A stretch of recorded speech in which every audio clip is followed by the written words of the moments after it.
Meus queridos, a paz do Senhor. Eu sou o diácono Claudio Machado e esta é mais uma das nossas pequenas reflexões com base na leitura diária da revista Lições Bíblicas da CPAD, neste terceiro trimestre de 2022, a lição dos adultos que está tratando sobre apologética. O tema do nosso trimestre é os ataques contra a Igreja de Cristo. O subtema do trimestre fala sobre as sutilezas de Satanás nestes dias que antecedem a volta de Jesus Cristo. Nós estamos diante da lição de número 10, já tratando da nona sutileza. Nós estudamos a sutileza da banalização da graça, a sutileza da imoralidade sexual, a sutileza da normalização do divórcio, a sutileza do materialismo e do ateísmo, a sutileza das ideologias contrárias à família, a sutileza da relativização da Bíblia, a sutileza do enfraquecimento da identidade pentecostal, a sutileza do movimento dos desigrejados, e hoje, nesta semana, estamos dando a sutileza contra a prática da mordomia cristã. Sutileza contra a prática da mordomia cristã. Este é o nosso sexto vídeo da semana. Você tem aí 5 vídeos para trás que nós já gravamos, e hoje você tem o privilégio de estar assistindo o sexto vídeo. Nossos vídeos estão cada semana com uma cor diferente. Para quê? Para facilitar a sua compreensão. Então, na hora que você assistir um, você já sabe que tem logo mais 5 vídeos para assistir. Na segunda-feira, tratando sobre a sutileza contra a prática da mordomia cristã, nós falamos sobre a verdadeira motivação da verdadeira mordomia cristã. A verdadeira mordomia cristã não tem subterfúgios, ela tem um fim. Na terça, falamos sobre o perigo do amor ao dinheiro na vida do crente. Na quarta, falamos sobre é preciso ter cuidado contra o sentimento de avareza. Na quinta, falamos sobre a Deus pertence o mundo e tudo que nele há. Na sexta, que foi ontem, falamos sobre o Senhor faz o seu povo prosperar, abençoando-o maravilhosamente. Hoje, com base em Gênesis, capítulo de número 14, versículo 24, nós falaremos sobre Abraão, um mordomo que agia com justiça. Abraão, um mordomo que agia com justiça. Aproveite aí antes de nós fazermos o comentário e a leitura bíblica e já corre lá, verifica se você está inscrito no canal. Se não tiver, se inscreva. Não somente se inscreva, mas deixe o seu comentário, deixe o seu like, deixa ver se a gente entende, deixe-nos ver se você entendeu o que nós estamos comentando. Compartilhe com alguém, tá bom? Vamos ao nosso texto bíblico, que nós faremos leitura na tradução Revista Almeida e Corrigida, fazendo uso da Bíblia de Estudo Dake. Essa daqui é editada pela editora Atos, porque tem várias edições de várias editoras diferentes. Preste atenção. Gênesis, capítulo de número 14, versículo de número 24. Leia comigo o texto. Salvo tão somente o que os mancebos comeram, salvo o que eles comeram, e a parte que toca aos varões que comigo foram. Quem são esses varões? Aner, Escol e Manre. Estes que tomem a sua parte. Vou repetir. Tão somente o que os mancebos comeram, e a parte que toca aos varões que comigo foram. Aner, Escol e Manre, estes que tomem a sua parte. Texto complicado, né? Vamos compreender, vamos contextualizar para nós entendermos aí mordomia cristã, entendermos avareza, entendermos tudo. O texto aqui está falando de Abraão. Quem é Abraão? Eu lembro que quando eu comecei a estudar sobre Abraão, uma frase que me chamou a atenção acerca de Abraão, muito tempo atrás, é um texto que diz, e creu Abraão em Deus, e foi-lhe isso imputado por justiça. Inclusive, na ocasião, nós estudávamos sobre Abraão sendo o pai da fé, ou o pai na fé, o nosso pai na fé, Abraão. Abraão que é tido na Bíblia Sagrada como o amigo de Deus. Sinta inveja? Queira, assim como Abraão, também ser considerado amigo de Deus? Queira, como Abraão, ser uma referência nas Escrituras? A relação entre Abraão e Deus era tão forte que disse o Senhor certa vez, ocultaria eu, disse o Senhor, alguma coisa a Abraão? Deus disse que não ocultaria absolutamente nada a Abraão porque eles tinham amizade ímpar. Abraão tinha uma relação com Deus, um relacionamento com Deus. No relacionamento de Abraão com Deus, Abraão ouvia a voz de Deus e não confundia com a voz de mais ninguém. Diz-nos o texto de Gênesis, pois o livro do Gênesis ocupa uma grande parte com Abraão e com os seus descendentes, que Deus chegou para Abraão, preste atenção, Abraão já era alguém rico, já era alguém que tinha condição. Diz-nos que Abraão tinha uma indústria, Abraão vivia no meio da idolatria, parece que Terá e seus familiares faziam imagens de artifício e assim por diante. O Senhor chega para Abrão, seu nome na época era Abrão, e disse, sai da tua terra, da tua parentela para uma terra que eu te mostrarei. E na relação primária que ele tinha com Deus lá atrás, já aos 80 e tantos anos, Abraão segue. Abraão vai com Deus. Para onde Deus manda, do jeito que Deus manda, Abraão vai. E nós temos uma história com Abraão muito bonita. Certo momento, Abraão chega no local e se estabelece, e Deus começa a abençoar Abraão. Abençoa a ponto que até uma descida dele para o Egito, o texto bíblico diz isso, você pode observar, ele desce para o Egito e quando volta do Egito, ele volta riquíssimo. Ele já tinha condição, mas quando voltou do Egito, voltou mais rico ainda. Tem seus percalços, tem um momento lá que Abraão mentiu, etc. Mas a Bíblia deixa isso registrado para você saber que Deus não esconde as falhas de ninguém. Aí Abraão cresce tanto que o seu sobrinho que estava com ele, que não era para ter estado, pois Deus mandou sair da terra da tua parentela, no máximo era para sair somente ele e sua mulher, mas não vamos entrar no mérito da situação. O seu sobrinho também, o Ló, também enriqueceu.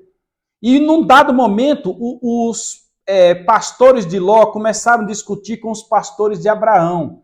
E Abraão, demonstrando que não estava preso, enraigado, arraizado com as coisas da terra, disse, Ló, nós somos irmãos, como quem diz, nós somos família, não é irmão de sangue, que um era tio, outro era sobrinho. Nós somos irmãos, não é bom que nós estejamos brigando, Ló. Façamos o seguinte, eu vou dar para você a escolha. Se você escolher ir para as montanhas, eu vou para as campinas. Se você escolher ir para as campinas, eu vou para as montanhas. Para onde você for, eu irei para o outro lado. E nos diz que Ló, olhando na direção das campinas do Jordão, que parecia o Éden, parecia uma determinada região lá, Ló desceu para as campinas do Jordão, indo lá para a região de Sodoma e Gomorra. Sodoma e Gomorra, que nós sabemos que foi destruído depois. Sodoma, Gomorra, Zeboim e Bela. Essas cidades foram destruídas depois com fogo e enxofre por causa dos pecados que tem Sodoma e Gomorra. Inclusive, esses pecados foram relatados ao próprio Abraão. Abraão chegou ao ponto de dizer, olha, se lá tiver tantos justos, o Senhor poupa a cidade? Aí Deus disse, se tiver, eu poupo. Porque Abraão, mesmo tendo esse problema com Ló, Abraão sabia que lá tinha seu sobrinho Ló, e que seu sobrinho Ló era injusto. Inclusive, alguns dizem que Ló chegou a ponto de ser um vereador na cidade, decidindo as questões na entrada da cidade. Mas quando Ló desce, Deus chega para Abraão e diz, Abraão, presta atenção. A tua decisão, Abraão, é uma decisão interessante. Aqui é uma paráfrase minha. Mas a minha relação contigo está mantida, paráfrase minha. Agora o texto diz, levante a vista. Daí de onde você está, não tire o pé do chão. Levante a vista e olhe. Para onde a tua vista alcançar, Abraão, tudo isso eu te darei. Aí diz que Abraão olhou para frente, olhou para trás, olhou para um lado, olhou para o outro. E onde sua vista alcançou, Deus disse, isso aí é teu. Ou seja, Deus deu a Abraão. Deus disse para Abraão, levanta-te do teu lugar e rodeia tudo isso aí. Aí Abraão levantou-se do seu lugar e fez uma peregrinação caminhando por todo o território que Deus deu a Abraão. É um território tão amplo que nem os judeus, os hebreus, depois que entraram em Canaã, conseguiram alcançar todo o território. Segundo a Bíblia Sagrada, segundo o estudo da escatologia, o que Deus deu a Abraão, Abraão só vai conseguir, os seus descendentes só vão conseguir alcançar quando estiver no período do milênio, pois é um território que vai desde a fronteira com o Egito, do mar Mediterrâneo, até chegar no rio Tigre, até chegar lá de volta onde Abraão morava, lá na região de Ur dos Caldeus, lá na Mesopotâmia. É muita coisa. Abraão ficou riquíssimo. O texto nos diz mais ainda, que Deus chegou para Abraão e disse, vou te dar uma família grande. Os teus descendentes serão como a areia da praia. Pega aí a areia da praia. Você consegue contar os grãos? Não, pois assim serão os teus descendentes. Olhe para os céus. Já estava noite, foi num dia que Abraão ofereceu um sacrifício. Abraão olhou, consegue contar as estrelas? Não, assim serão os teus descendentes. Pois Abraão tinha de Deus esta promessa, Abraão, amigo de Deus, Abraão, homem de fé. Ponto. Diz-nos a história bíblica em Gênesis, versículos antes do que nós lemos o 24, e o texto começa a partir do primeiro, do versículo 1 do capítulo 14. Que Ló foi cativo porque algumas pessoas invadiram, alguns reis se reuniram e invadiram aquela região onde Ló escolheu para morar. E Abraão, então, pegou duas da sua casa. Olha que coisa interessante. Abraão tinha muita gente consigo. Imagine alguém que tem muita terra, tem muita riqueza, tem muitos bens, possessões, escravos. E dos da sua casa ele pegou alguns. E desses alguns ele saiu à batalha. E na batalha que ele saiu na direção na direção norte, ali sentido Assíria, sentido Damasco, ali para cima, Abraão encontrou os que estavam levando os reis vizinhos de Ló cativos, que Ló estava no meio, e com seus homens, olha, homens de batalha, imagina, eu preciso que você imagine isso aí. Abraão conseguiu tomar tudo de volta e Abraão agora está regressando para casa. De repente, Abraão encontra-se com o rei de Salém, Melquisedeque, que também era sacerdote do Deus Altíssimo. Nós não vamos entrar nessa questão do Melquisedeque agora, mas nós queremos parar no sentido do que está aqui. Houve um diálogo entre Abraão e Melquisedeque, e Abraão meio que recebeu o direito de pegar o despojo daquela batalha. Era direito na época. Quem participar de uma batalha poderia pegar o despojo. Pegue o despojo, etc. Aí o texto sagrado nos diz que Abraão disse, não, eu não quero despojo nenhum. Presta atenção, perceba o tamanho do desprendimento deste homem. Ele poderia se tornar o rei das cidades que ele ajudou a recuperar de volta. Ele poderia se tornar o senhor de seu sobrinho Ló. Aí ele disse, não, eu não pegarei despojo nenhum. O prejuízo que, estou parafraseando, o prejuízo que eu darei nesta circunstância é somente o que os meus moços comeram. O que eles comeram, vocês vão me desculpar, não tem conversa. O que eles comeram está comido, está consumido, etc. E os que foram comigo, Aner, Escol e Manri, esses aí que peguem a parte deles. Os que estão retornando comigo, Ané, Escol e Manri, que pegue a parte deles. Logo, e Abraão, mesmo assim, entregou o dízimo de tudo. Percebam, Ané, Escol e Manri dividiram os despojos. E Abraão não quis ficar com despojo algum e ainda foi fiel na entrega do dízimo. O dízimo do que ele pegou. Não estou falando do dízimo aqui como doutrina, não, porque a primeira referência na Bíblia que nós temos com relação a dízimo é esta. E por esse motivo eu já disse em vídeos anteriores que para a Igreja do Senhor, no Novo Testamento, posterior ao Concílio de Jerusalém, esta igreja, dízimo não é mandamento. Eu digo e repito, e peço para que os pastores que estão me ouvindo não levem a mal, mas ouçam a coisa com atenção. Dízimo não é mandamento. Se dízimo for mandamento, se nós aplicarmos Malaquias 3:10 como fundamento para alguém entregar o dízimo, nós estamos dentro do contexto da lei. E dentro do contexto da lei, você não tem só um mandamento, você tem 613. Tiago disse na sua carta que quem quer seguir os mandamentos tem que obedecer todos, porque se descumprir um, estará descumprindo todos. Então, para nós, dízimo não é mandamento. Dízimo não é mandamento. Dízimo para nós é doutrina. O que é a doutrina? É aquilo que é superior ao mandamento. O mandamento tem um limite, ele começa aqui e termina aqui. A doutrina não. A doutrina ela é desde o passado e até o futuro. É o que aconteceu aqui. Lá no Antigo Testamento, nós temos Abraão entregando dízimo a Melquisedeque. Um ato voluntário. Ato voluntário. Nós não vemos uma obrigatoriedade de Abraão entregar o dízimo. Aí quando nós vamos para o Novo Testamento, posterior à lei para a igreja, nós temos mais uma vez o dízimo presente, especialmente lá na carta aos Hebreus. Escrito aos Hebreus que fala que Jesus Cristo é superior a tudo. Aí quando nós vamos lá para o capítulo 7, verso 8 de Hebreus, ou capítulo 8, verso 7, nós temos lá em Hebreus escrito que aqui recebem dízimos homens que morrem.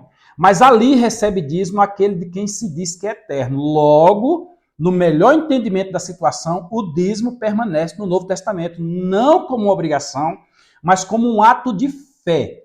É lógico que se você tem fé, você vai ser abençoado com todas as bênçãos que Deus colocou para a nação de Israel lá atrás. Israel tem obrigação, e o Senhor disse, se tu me abençoar, se tu me entregar o dízimo, Israel, é uma obrigação legal, uma obrigação da nação que está se estabelecendo, uma obrigação que manteria o sacerdócio, uma obrigação que manteria os levitas e todo o sistema do tabernáculo. Então eu te abençoarei. Eu farei isso, eu derramarei, eu repreenderei o cortador, o mirigador, o destruidor, o devorador e assim por diante. Então, no Novo Testamento, nós não temos a obrigação. Tanto é que Israel tinha a obrigação, e por Israel não cumprir a sua obrigação, o Senhor chega em Malaquias e diz bem assim, vocês estão me roubando. Aí o povo diz, em que nós estamos? Vocês estão me roubando nos dízimos e nas ofertas. Por quê? Porque o povo voltou do cativeiro e esqueceu que tinha feito aquele compromisso com Deus. A nação inteira fez um compromisso. Está lá no pacto da lei. Eles deveriam guardar os sábados, que é por isso que eles foram para o cativeiro. Não guardaram os anos sabáticos, estavam devendo 70 anos a Deus. Há 490 anos estavam na terra. Então entendam, para a igreja do Senhor, dízimo não é mandamento. Dízimo é doutrina e é um ato voluntário, é um ato de amor. Você precisa compreender dentro de si que deve entregar o dízimo. Alguns pastores dizem que a medida que eles têm para calcular a espiritualidade de alguém é a entrega do dízimo. Não é medida não, varão. Me desculpa aí, mas não é medida não. De igual modo, também tem as ofertas. Lá na lei, a oferta já era um negócio voluntário. Existiam vários tipos de ofertas. Tem igrejas aqui na realidade, como uma irmã fez comentário na nossa rede social esta semana, eu já conheci acerca disso, que eles não têm dízimos, mas tem oferta da manutenção disso, tem oferta da viagem, tem oferta da construção, tem oferta da limpeza, tem oferta do necessitado e tem oferta. A gente não discrimina porque é o sistema de manutenção de cada igreja. No Novo Testamento nós temos oferta. Nós temos Paulo orientando na carta aos Coríntios que cada um ponha de bom grado, de coração, aquilo que Deus lhe propôs. Se está no seu coração, entregue, dê a oferta. E nós não temos em lugar nenhum que isso é ruim. Pelo contrário, parece que foi Jesus quem disse que boa coisa, melhor coisa é dar do que receber. Quem recebe está passando por alguma dificuldade. Quem dá é porque tem abundância. Nós temos Paulo recebendo oferta, nós temos o ministério de Jesus Cristo recebendo oferta, mas seja dízimo, que é voluntário e que é mandamento, que é doutrina, seja oferta no Novo Testamento para nós igreja, nós temos o exemplo de Abraão, o pai na fé, o pai Abraão, o grande Abraão. Qual é o exemplo dele? Desprendimento das coisas materiais. Abraão tinha consciência que ele não passava de mordomo de tudo aquilo que Deus havia lhe entregue.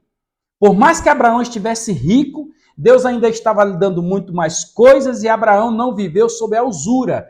Por quê? Porque tudo passa. Estou eu no ano de 2022 contando a história de Abraão, que morreu há aproximadamente 3.500 anos atrás. Abraão morreu há aproximadamente 3.500 anos atrás. Logo, tudo passa. Eu passo, você passa, os meus bens passam, os teus bens passam. Agora, o que fica é a nossa história, o nosso nome, o nosso trabalho perante o Senhor. E Deus disse da seguinte forma, eu farei com que se lembre dele. Nós temos no Novo Testamento uma passagem bíblica de uma mulher que pega um vaso de alabastro, quebra o vaso e derrama o nardo que estava ali dentro de muito valor, derrama sobre a cabeça de Jesus. Jesus diz, não quero conversa com relação ao valor do nardo, não quero. Vocês estão falando dos pobres, os pobres vão ter sempre com vocês. Agora, o que ela fez aqui, eu vou fazer o nome dela ficar na história. Todos vão comentar sobre ela. Então, meu irmão, nesta semana nós estamos concluindo o estudo, compreendendo que tudo que nós temos pertence a Deus. Eu não tenho nada, você não tem nada. Por esse motivo, nós não precisamos ter a usura de segurarmos as coisas, porque nós não temos condição de segurar as coisas. Bem recente eu analisava a história de uma pessoa que tem muitos bens aqui na nossa cidade, mas tem tantos bens que às vezes ele passa na rua e diz, aquela casa é minha, né? Aquela casa é minha. Quando ele chega lá, a casa está invadida. Ele botou alguém para alugar e alugou alguém, botou alguém para morar na casa e esqueceu. O tempo passou, foi cuidar de outros bens, a pessoa foi ficando lá, não pagou mais aluguel, etc. E no final ele nem lembra mais que aquela casa é dele. Nós temos bens aqui, tem pessoa aqui na cidade que já tomaram chácara sua, porque ele não sabe. Tem pessoa que mora num canto e tem um apartamento lá em outra cidade, ele nunca vai lá e não... Quer dizer, entendam o que nós temos. O que nós temos, eu costumo dizer que o nosso patrimônio é aquilo que a gente carrega conosco, é o relógio do braço, é aquilo ali. O mais não é nosso, nós não conseguimos carregar conosco. E mesmo assim, se nós morrermos, nós não levamos. Neste sentido, tenha esta compreensão, não esteja preso à avareza, porque Jesus Cristo disse neste sentido, que onde estiver o vosso tesouro, aí estará o vosso coração. Logo, se nós tivermos amarrado as nossas coisas aqui nessa terra, tem pessoa que é amarrada numa geladeira, é amarrado num sofá, é amarrado numa casa, é amarrado num carro. Gente, não vivamos desta forma, porque nós vamos para a eternidade e tudo isso aqui fica. A gente morre e tudo isso aqui fica, tá bom? Que Deus te abençoe e vamos nós nos tornarmos mordomos daquilo que o Senhor nos deu.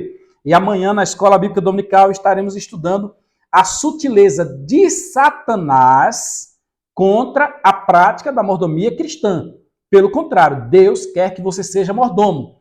E se você prestar conta diante dele e ele perceber que você é um bom administrador, acredite, Deus vai colocar mais e mais e mais em tuas mãos. Agora lembre-se, ninguém chega a lugar nenhum sozinho. Então algumas pessoas estavam ali contigo.